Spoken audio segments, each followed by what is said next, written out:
श्री स्वामी समर्थ. आपण आता सध्या माणगावच्या मठामध्ये आहोत. तो मठ साधारण पडवेलपासून एक 7 ते 8 किलोमीटरच्या अंतरामध्ये. तर आपण आपल्याकडे काही भाविक आले, त्यांच्याशी आपण बोलणार आहोत. तर आपलं नाव कसं?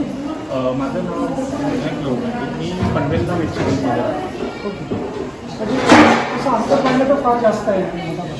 बरोबर आहे, अंतर खूप जास्त आहे. पण स्वामीच्यामुळे एक वेगळी हे झाल्यामुळे आम्हाला अंतर काय वाटतच नाही. गेली 3 वर्ष मी कंटिन्यू या मठामध्ये येतो. या मठामध्ये आल्यानंतरची मनाला एक शांतता वाटते की प्रत्येक वेळेस एक प्रश्नचिन्ह असायचं. पण मला इथे आल्यानंतर म्हणजे अक्षरशः सोमवारी मंगळवार झालं असं वाटतं, कधी गुरुवार येतो.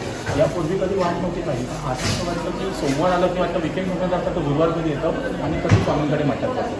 आणि या मठामध्ये आल्यानंतर ॲक्च्युअली माझं स्वामींच्या सानिध्यात जाऊन कधी सेवेकरी झालो हे कळलं नाही. आता फक्त एकच ध्येय असं वाटतं, फक्त बस सेवेकरी व्हायचं आणि सेवेकरी म्हणून करायचं. जेव्हा तुम्ही सुरुवात केली इथे यायला, तर खरं म्हटलं तर हा एक जंगलात असलेलं असं म्हणतो.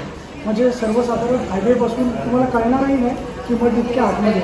पण कित्येक वेळा असं वाटतं की रिक्षा आणि टॅक्सी केल्यानंतर तर तो टॅक्सीवर यायला पण नकार देतो, अशा या ठिकाणावरती म्हणतो. पण इथे आल्यानंतर कळतं की रोज भाविक म्हणजे गुरुवारचे भाविक 5,000 7,000च्या पेक्षाही जास्त संख्या असणारे भाविक इथे असतात. भरपूर. पण मग तुम्ही आता इथे आल्यानंतर सेवा तुम्ही केली सुरू की नामेश्वर आणि कसं?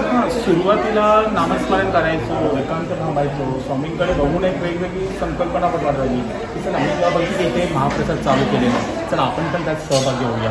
मग त्यात सहभागी होताना एक बोललो की चला आपण जास्त सेवा करूया. मग त्याच्यामध्ये जसं रुजून गेलो आणि मग कळलंच नाही. मग आता अक्षरशः म्हणजे आपल्या मठातल्या भंडारातला सेवेकरी म्हणून बोलायला आनंद वाटतं की हो मी सेवेकरी आहे, मी स्वामींचा सेवेकरी आहे, या मठामधला सेवेकरी आहे. आणि त्यावेळेस आणि आपल्या इथे म्हणजे भरपूर ठिकाणी सगळीकडे भंडारा वगैरे असतात. आपल्या इथे प्रत्येक येणाऱ्या स्वामी भक्ताला ज्या आपुलकीने महाप्रसाद केला जातो, म्हणजे अक्षरशः ना प्रत्येक भाविक हा स्वामींनी पाठवलेला आहे. तर आपले जे सेवेकरी जे सेवा करतात त्यावेळेस त्या प्रत्येक येणाऱ्या भाविकडे स्वामींनी पाठवलेला भाविक आहे. तर आपण त्याला व्यवस्थित महाप्रसादचा लाभ कसा घेता येईल असेच प्रयत्न केले जातात. आणि खरं तर ही पंचधातूतली मूर्ती आहे, अतिशय उत्कृष्ट पद्धतीने घडवलेली आहे.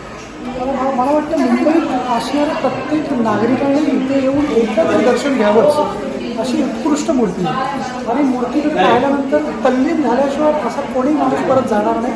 आणि माझा तरी अनुभव असा आहे की आलेला भाविक एकदा आला आणि परत आलाच नाही, असं कधीच झालं नाही. त्यामुळे ह्यांनी जे सांगितलं की 3 वर्षांनी सातत्याने येतो, तर मला वाटतं आयुष्य संपेपर्यंत हे येतीलच.